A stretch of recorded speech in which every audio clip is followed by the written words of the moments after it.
Le 24 Elul 5734, il y a 50 ans, le rabbi s'adressa aux chassidim en suggérant de demander aux jeunes filles d'allumer une bougie avant l'entrée du Shabbat et de la fête, avec la bénédiction, et ceci à partir de 3 ans, ou même plus tôt, si elles en étaient capables. Il est connu que dans de nombreux milieux toraniques, les filles avaient l'habitude d'allumer les bougies de Shabbat et de la fête, dès leur plus jeune âge. Chez les chassidim de Belz, Bobov, Gour ou Vishnitz. Également dans les milieux lituaniens tels que celui de Vologine, chez Rabbi Chaim Brisker. Le rabbi expliqua que dans les temps obscurs dans lesquels nous vivons, il était opportun de rajouter de la lumière spirituelle dans le monde, par l'intermédiaire des bougies de Shabbat. Le rabbi expliqua que selon le Zohar, la première femme, Chava, avait par sa faute éteint la lumière du monde et que nous, désormais, nous réparons cette faute par l'allumage des bougies de Shabbat.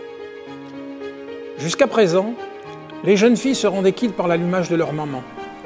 Mais désormais, à cause de l'obscurité grandissante qui envahit le monde, il convenait que chaque jeune fille allume elle-même sa lumière avec la bénédiction et l'évocation du nom divin, en donnant de la charité avant l'allumage. Le rabbi affirma que si l'on expliquait à chaque jeune fille l'impact de son geste sur l'illumination spirituelle du monde, alors elle le ferait avec joie et tenterait de convaincre ses amis et son entourage d'en faire autant. Le rabbi insista pour que cette mitzvah soit faite avec joie et enthousiasme. Quelques jours après le lancement de la campagne, le rabbi proposa dans la réunion chassidique du 2e jour de Rosh Hashanah d'offrir 2 pièces de 10 cents à chaque jeune fille juive qui accepterait de commencer à allumer les bougies de Shabbat. Immédiatement, le mouvement féminin de Neshé Ubnot Chabad s'organisa pour faire connaître cette campagne, faire fabriquer des bougeoirs, éditer une documentation permettant au plus grand nombre de participer à cette campagne. Les dames de Neshé Ubnot Chabad se rendirent chaque vendredi dans les centres commerciaux, les hôpitaux, les écoles, afin de distribuer le nécessaire pour l'allumage. Le rabbi s'occupa personnellement des moindres détails de cette campagne, de la forme des bougeoirs, de la documentation éditée pour inciter les jeunes filles et les dames à commencer à allumer les bougies de Shabbat. 5 modèles de bougeoirs furent présentés au rabbi, qui choisit finalement un mix de 3 bougeoirs différents. Le rabbi demanda que les jeunes filles allument avant leur maman, pour que cette dernière puisse aider ces jeunes enfants à allumer leurs bougies avec la bénédiction. Le rabbi s'empressa de demander un compte-rendu de l'avancée du projet. Madame Sternberg n'avait pas grand-chose à annoncer de concret et hésita à écrire au rabbi. Le rabbi demanda cependant à nouveau où en était la campagne. Vendredi après-midi, Madame Sternberg se décida à écrire un petit compte-rendu relativement modeste. Le rabbi répondit « Merci pour les bonnes nouvelles annoncées au sujet de l'allumage des bougies de Shabbat, qui me sont parvenues quelques instants avant l'allumage des bougies de Shabbat. » Depuis lors, chaque vendredi, et ceci pendant de très longues années, elle écrivit un compte-rendu au rabbi sur les résultats de la campagne. Le rabbi proposa de coller une étiquette sur chaque bougeoir pour que chaque fille y inscrive son nom. Le rabbi proposait que sur cette étiquette figure un verre de kidouche et une challah. Le rabbi insista pour que le bougeoir soit stable et pas trop haut, afin de garantir la sécurité de chaque allumage. L'avant-veille de Pessah 5735-1985, le rabbi convoqua dans son bureau les rabbanim Weinberg, Hert, Raskin, ainsi que Madame Sternberg.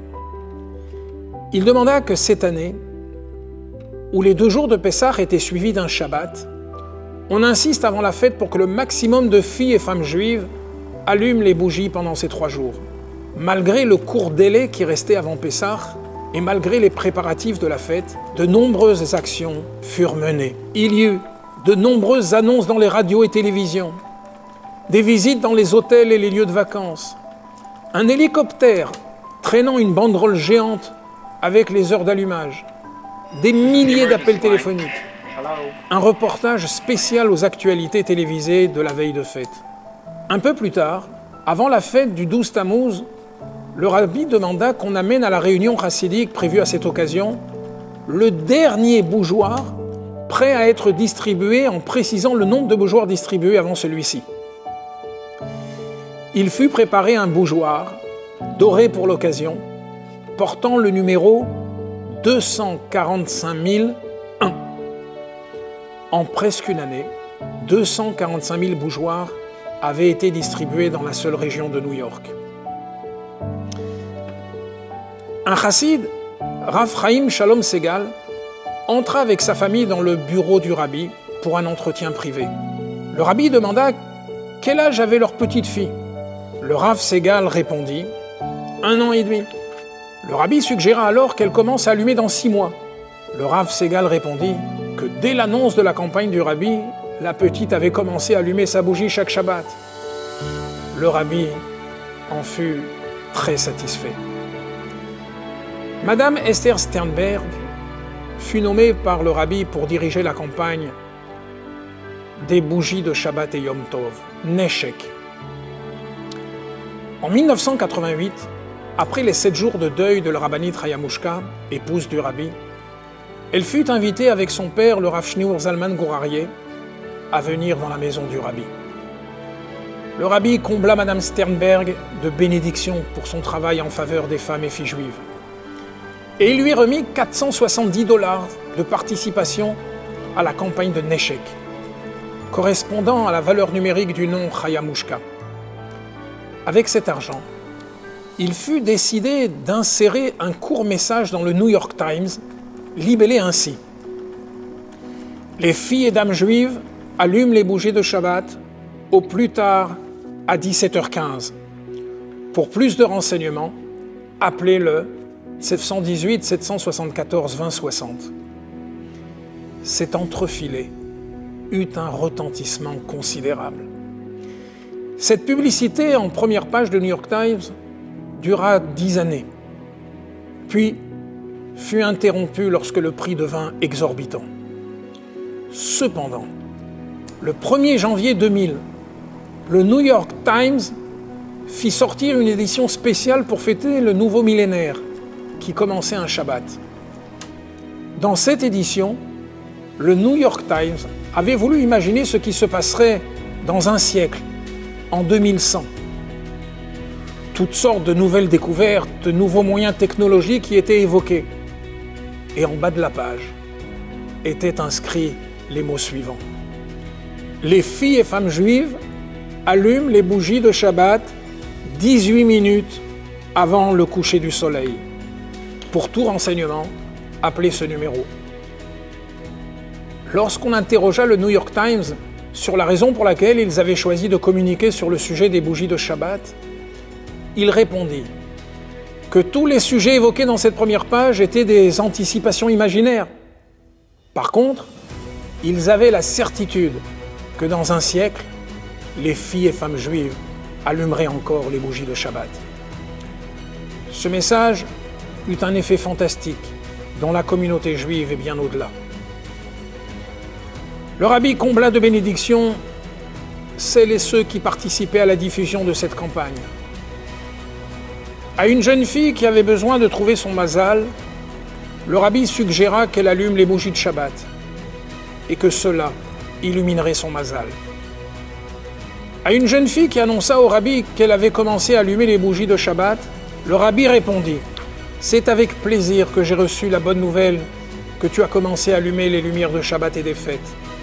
Que Dieu éclaire ton mazal et que cette mitzvah soit le canal qui t'amènera à la bénédiction de Dieu qui est la source de toutes les bénédictions, grâce au Shabbat, qui qui est également source de bénédiction.